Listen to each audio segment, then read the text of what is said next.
Hello students, मैं doctor Anjana Bhardwaj अपने channel देववाणी ज्ञान गंगा की ऑनलाइन क्लासेस में आपके लिए व्याकरण से यण संधि लेकर उपस्थित हुई हूँ। जैसा कि आपने पहली वीडियोस में देखा था कि मैंने आपको बताया था कि संधियां कितने प्रकार की होती हैं और कौन कौन सी होती है। इसी क्रम में आज मैं आपको यण संधि सूत्र और उदाहरण सहित पढ़ाऊंगी। आइए देखते हैं यण संधि किसे कहते हैं, यण संधि होती क्या है। सबसे पहले जानेंगे यण संधि का सूत्र। इको यणचि। इको यणचि, इसकी व्याख्या इक, यहाँ पर इक है, इक को यण हो जाता, इकहा यण अचि। इस सूत्र की जो संधि होंगी, सूत्र की संधि अगर हम करेंगे इक धन यण धन अचि, अर्थात इक को यण हो जाता है। प्रत्याहार मैंने आपको सिखाए थे, प्रत्याहार अगर आपको याद होंगे तो इक प्रत्याहार के जितने वर्ण हैं उनको यण प्रत्याहार वाले वर्णों में बदला जाता है अच, अर्थात स्वर परे रहने पर अर्थात जो संधि का दूसरा पद है उसके प्रारंभिक जो वर्ण है वो अच है या स्वर है, तो इक प्रत्याहार के अंतर्गत आने वाले वर्णों को यण प्रत्याहार में बदल देते हैं। पहले पद के अंत में यदि इक प्रत्याहार के वर्ण हो, ई उ रि री, और दूसरे पद के प्रारंभ में कोई भी स्वर आ जाता है तो इक प्रत्याहार के जो वर्ण है वो यण प्रत्याहार अर्थात य व र और ल में परिवर्तित हो जाते हैं। इसको इस ढंग से भी समझा जा सकता है कि आसान तरीके के लिए इक प्रत्याहार के वर्ण आप ऊपर लिखिए और उसके नीचे यण प्रत्याहार के वर्ण लिखिए। देखिए ई उ रि री और ली, ये भी चार वर्ण हैं और यण प्रत्याहार में भी चार वर्ण हैं, य व र और ल। यानी कि जो एक प्रत्याहार के जिस वर्ण के नीचे यण प्रत्याहार का जो वर्ण आएगा उसी वर्ण में वह बदला जाए। ई के नीचे जैसे ये आया है तो ई को हम य में बदलेंगे, उ के नीचे व लिखा हुआ है तो हम उ को व में बदलेंगे, री के नीचे र लिखा हुआ तो री को हम र में बदलेंगे और री के नीचे ल लिखा है तो ली जो है वो आपका ल में परिवर्तित हो जाएगा। तो ये बहुत आसान सा तरीका है कि एक प्रत्याहार के वर्ण आप ऊपर लिख लीजिए और यण प्रत्याहार के वर्ण उसके नीचे लिख लीजिए। अगर आपको याद नहीं भी रहता है कि किस वर्ण को कौन से वर्ण में बदलना है तो ये ऊपर नीचे लिखे होने से आपको आसानी से समझ में आ जाएगा कि कौन सा वर्ण किस में बदला जाना है। जैसे ई के नीचे ये आया है तो ई को य में बदलेंगे, उ के नीचे व लिखा हुआ है तो उ को व में बदलेंगे। इसी प्रकार से री और ल को र और ल में बदलेंगे। यानी कि चार वर्ण एक प्रत्याहार के हैं और चार ही वर्ण यण प्रत्याहार के हैं। तो इनको ऊपर नीचे हम लिख लेंगे, क्रम से लिखेंगे ताकि इसमें कहीं भी कोई दिक्कत न हो। अच परे रहने पर अर्थात दूसरे वर्ण के प्रारंभ में कोई भी स्वर रहने पर एक प्रत्याहार के वर्णों को यण प्रत्याहार के वर्णों में बदल देते हैं। आइए उदाहरण के द्वारा और समझते हैं और इस सूत्र की व्याख्या भी मैं आपको समझाऊंगी। इको यणचि, इकहा धन यण धन अचि का अर्थ ही है इक के बाद यदि कोई अच हो तो उसके स्थान पर यण हो जाता है। इक प्रत्याहार यण प्रत्याहार अचि, इक के बाद यदि कोई अच हो तो उसके स्थान पर यण प्रत्याहार बन जाता है। जैसे कि मैंने आपको बताया था कि एक प्रत्याहार के वर्ण क्रम से लिख लीजिए, उसी के नीचे यण प्रत्याहार के वर्ण लिख लीजिए तो आपको पता रहेगा कौन से वर्ण को हमें किस वर्ण में बदलना है।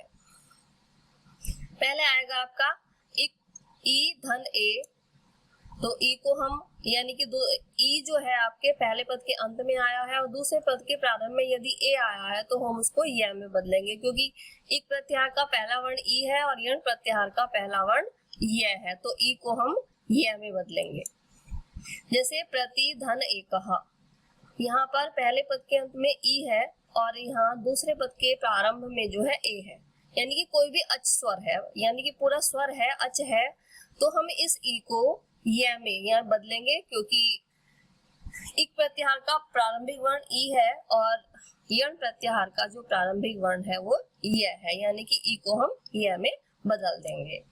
इसी प्रकार से अति धन उत्तमम, ई और उ को हम ई को य में बदलेंगे, ऊ की मात्रा लगा देंगे यहाँ पर, तो ये हो जाएगा अत्युत्तम। ये ध्यान रखने वाली बात है कि यहाँ पर जो भी वर्ण होगा उसकी मात्रा इस बदले हुए वर्ण पर लग जाएगी। जैसे ई को हमने य में बदला है, ए है तो ए की मात्रा यहाँ प्रत्येक य पे लग गई है, और यहाँ ऊ है तो ई को हमने य में बदला है तो ऊ की मात्रा जो है आपकी वो य पे लग गई है, तो वर्ण शब्द बनता है आपका जो पद है अत्युत्तम।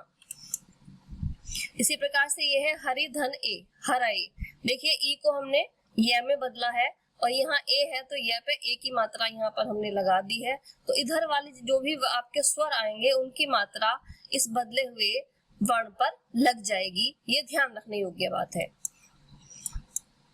आगे का उदाहरण देख लेते हैं। बड़ी ई अगर आए तो उसको भी य में ही बदलते हैं, यानी ई हस्व हो या दीर्घ हो उसको हम य में ही बदलेंगे।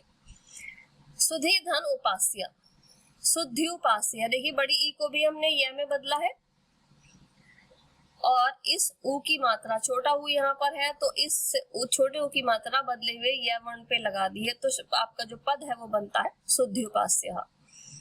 फिर दूसरा उदाहरण देख लेते हैं। नदी धन उर्मिही, नद्य उर्मिही। यहाँ पर देखिए बड़ा ऊ आया है, ई को हमने य में बदल दिया है और बड़े ऊ की जो मात्रा है वो उस बदले हुए य पे ये लगा दी है, तो आपका जो पद है वो बन जाता है नद्य उर्मिही।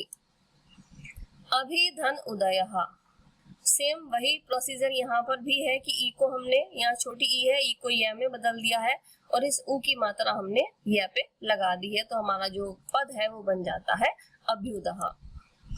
यदि धन अपिहि, यद्यपिहि। देखिए यहाँ पर ये ए है, अब ए की तो मात्रा, इसको हमने ई को य में बदला तो ये हमारा आधा होता है बदलकर, तो इस ए को हमने य में मिला दिया तो यद्यपि। यहाँ पर य के बाद कोई भी मात्रा नहीं है क्योंकि ए जो वर्ण है वो इस ए में य में ऑटोमेटिकली मिल गया है। आगे का उदाहरण देखते हैं। अभी हमने ई के उदाहरण देखे, अब देखते हैं हम रिरी के उदाहरण। रिरी धन ए या आ बराबर रे, यानी कि रिरी के बाद ए या आ आए तो उसको रे में हम बदल देते हैं। धात्री धन अंशः, धात्रंशः।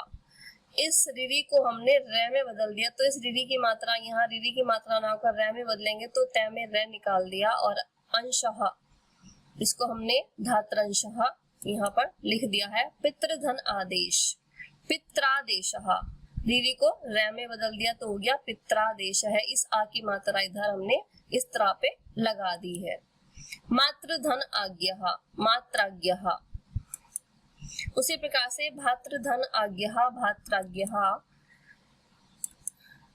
अब आगे और उदाहरण देखते हैं कि कौन से वर्ण को हमने, क्योंकि एक प्रत्याहार में आपके और भी वर्ण थे, ऊ या बड़ा ऊ, धन ए या आ बराबर वे, क्योंकि एक प्रत्याहार में देखेंगे कि कौन कौन से वर्ण है। ई, रिरी, ऊ, सु धन आगतम। सु को हमने, ऊ को हमने बदल देते हैं, ऊ को बदला जाएगा वे में, तो यहाँ पर वे में बदल दिया, ऊ को वे में बदल दिया तो उससे आधा बचा, तो और यहाँ आ लिखा हुआ तो इसलिए इस वे पे जो हमने ऊ को वे में बदला है इस वे पे आ की मात्रा लगा दी, तो हमारा जो पद बनता है स्वागतम। इसको एक बार फिर से समझिए कि ऊ को हम सामने ए या आ होने पर वे में बदलते हैं, यानी कोई भी स्वर इधर आए ऊ को या बड़े ऊ को वे में बदला जाता है। तो यहाँ पर छोटा ऊ लिखा हुआ है, संधि करते समय हमने यहाँ इसको वे में बदल दिया, तो अगर हम स्वर हटा देंगे तो हमारा व्यंजन जो बचता है वो आधा बचता है, क्योंकि व्यंजन मूल रूप में आधे ही होते हैं। और इधर आ लिखा हुआ है इसलिए इस वे पे आ की मात्रा लगा देंगे तो हमारा जो पद है, संपूर्ण पद है, वो बनता है संधि पद स्वागतम। मधु धन अरि। देखिए यहाँ आ था तो यहाँ आ की मात्रा लगा दी, यहाँ ए है तो ए इस वे में मिल जाएगा और ये वे पूरा हो जाएगा। मधु धन अरि, ऊ को हमने वे में बदला और अरि यानी इसमें मिला दिया मधुरि। अगला एग्जांपल, वधु धन आदेशः। वही बड़े ऊ को वे में बदला और आ की इधर मात्रा लगा दी वे पे, तो हो गया वधवादेशः। गुरु धन आज्ञा, गुरवाज्ञा। यहाँ पर ऊ को हमने वे में बदला और आ की मात्रा लगा दी वे पे, गुरवाज्ञा। अनुधन अयः, अन्वयः।